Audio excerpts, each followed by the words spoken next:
Perhatikan di sini. Ini adalah analisa teknikal yang terkenal, week of market cycle ya. Ini adalah keterangannya tentang week of accumulation pattern, dan kemudian ini kalian pasti tahu ini fase akumulasi. Akumulasi itu yang di sini ini diperbesar jadi seperti ini diperkecilnya. Kemudian fase markup naik, kemudian distribution ini di mana investor besar mulai melepaskan saham tanpa disadari oleh investor kecil. Ya, di sini ini mereka menangguk untung setelah di markup seperti ini, beritanya viral, dan kemudian markdown. Mereka tidak sadar bahwa, oke, saya lanjutkan dulu ini.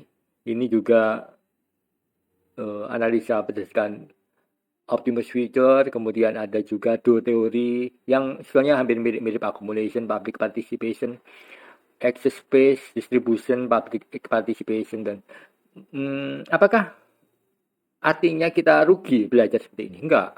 Justru kita harus tahu bagaimana pasar, sebagian besar orang itu berpikir, supaya kenapa? Supaya kita paham bagaimana mereka berpikir dan kita lebih tepat bertindaknya. Ini juga psikologis market yang kita juga perlu tahu semuanya, dan ini Richard Wyckoff logiknya seperti ini.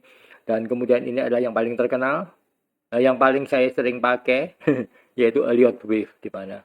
Tapi yang perlu kalian tahu bahwa pattern-pattern seperti ini tidak selalu seragam gitu ya. Jadi misalkan fase korektif ini bisa sangat pendek sekali, bisa sangat panjang sekali, dan dibanding fase impulsifnya gitu. Jadi ini hanya sebagai teori, itu penting sekali supaya kita punya patokan, dan ini market psikologisnya.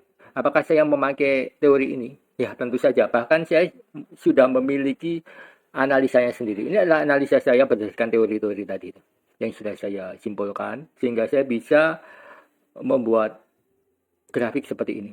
Ini adalah contoh saham pot ya. Ini semua tertulis memakai software ya. Jadi seperti pot ini, by di add di sini sudah muncul di pattern saya, dan memang sehari setelahnya atau hari Jumatnya, Friday, ini naik 19,8. Ini penting sekali supaya, dan memformulasikannya menjadi sheet itu penting sekali. Kenapa? Karena kita nggak mungkin mengingat satu persatu, meneliti satu persatu. Biarlah software yang bekerja gitu, karena manusia itu tempatnya salah gitu ya. Dan software itu lebih teliti, lebih cermat. Dia bisa salah, tapi